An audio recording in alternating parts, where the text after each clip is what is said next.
हमारे यहाँ नवरात्रे में जवारे बोए जाते हैं। आप लोगों को इधर बोते हैं कि नहीं बोते मालूम नहीं, हम बोते हैं इधर। मट्टी के पात्र में जवारे बोए जाते हैं, कुंडी में जवारे बोए जाते हैं, मट्टी में गेहूं डालकर जवारा बोया जाता है। उस जवारे की मूलता क्या कहती है, उस जवारे की महत्वता क्या कहती है, क्यों बोए जाते हैं जवारे, उस जवारे की महत्वता क्या है? नवरात्रे में 9 दिन जवारे क्यों बोते हैं, उसको बोने का कारण क्या है? केवल कोई कहे कि हम ठाकुर जी को भजते हैं, भगवान कृष्ण को भजते हैं, कोई कहे हम तिरुपति बालाजी को, नारायण को भजते हैं, कोई कहता है कि हम हरि विठल को, पांडुरंगा को भजते हैं, हमारे यहाँ हम इनको भजते हैं तो जवारे नहीं बोते। ना ना, पुष्टि मार्गी है, ठाकुर जी की सेवा करने वाला है, उसके यहाँ भी ये 9 दिन जवारे बोए जाते हैं। रामानुज संप्रदाय से जुड़ा हुआ है, नारायण की पूजन कर रहा है, उसके घर में भी जवारे बोए जाते हैं। पांडुरंगा हरि विठल की उपासना कर रहा है, उसके घर में भी जवारे बोए जाते हैं। जवारे का महत्व हमारे यहाँ शास्त्र कहता है। क्या महत्व है उसका, क्या फल है उसका?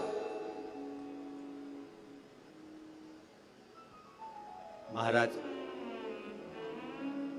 जब देवी माता ने दुर्गा भवानी को पंचायत में बुलाया गया, शिव पंचायत में मां दुर्गा बैठी हुई है, और शिव पंचायत में जब दुर्गा भवानी बैठी,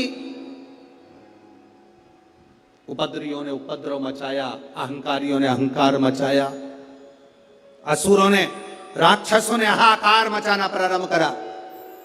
तब उस समय पर देवाधिदेव महादेव माता पार्वती को देखकर, दुर्गा भवानी को देखकर मुस्कुरा रहे थे। केवल शिव मुस्कुरा रहे हैं, पार्वती को देखकर, दुर्गा भवानी को देखकर, मां जगत जननी को देखकर केवल मुस्कुरा रहे हैं। तब देवता सूर्य नारायण ने भगवान शिव जी को देखकर हाथ जोड़कर प्रार्थना करी। भास्कर देव बोले, सूर्य नारायण बोले, बाबा मेरे मन के संशय को मिटा दीजिए। शिव जी ने पूछा क्या काम है, बोलो क्या चाहते हो? शंकर भगवान से सूर्य देव, भास्कर देव कहते हैं, प्रभु आपके मुस्कुराने का कारण क्या है? भारत की भूमि पर जितनी जगह पर भी आप लोग कथा सुन रहे हो, आस्था चैनल पर, फेसबुक यूट्यूब पर जितने लोग कथा सुन रहे हो, बड़े ध्यान से सुनना कि जवारे क्यों बोए जाते हैं, नवरात्रि में जवारे की महत्वता क्यों होती है, क्यों बोया जाता है, मिट्टी में गेहूं डालकर क्यों उत्पन्न किया जाता है, उसकी महत्वता क्या है? सूर्य नारायण पूछ रहे हैं भगवान देवाधिदेव महादेव से, आप दुर्गा भवानी को देखकर मुस्कुराए, आप हंसे हैं, आपके चेहरे पर प्रसन्नता आई है, कारण क्या? और महाराज देवाधिदेव महादेव ने कहा, यहां भगवान विष्णु, गणेश जी, भास्कर देव, आप सब बैठे हो। असुरों ने आक्रमण कर दिया, असुरों ने आक्रमण करा है, और वह असुर आक्रमण कर दिए हैं तो वो असुर प्रवेश कर रहे हैं, उपद्रव मचाकर, हाहाकार कर कर नष्ट करने वाले हैं इस पूरी पृथ्वी को।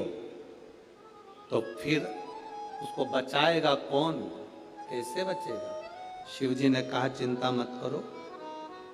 दुर्गा ने अपने केश का स्मरण किया, एक केश को माता पार्वती जी ने अपने हाथों से छुआ, छूते ही एक कुंड में सुंदर जवारे उत्पन्न हुए हैं। जब तक वो जवारे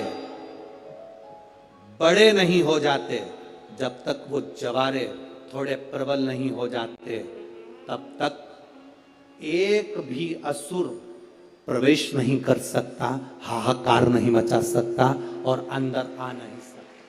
शिव महापुराण की कथा कहती है, जवारे जिसके यहाँ बोए जाते हैं, जवारे का, आप लोग कहते हैं कहीं पर देवी जी बैठी हैं, किसी के यहाँ मिट्टी की मूर्ति आई, 21 फीट की, 41 फीट की, 15 फीट की, 10 फीट की, 25 फीट की देवी जी की प्रतिमा स्थापना हुई।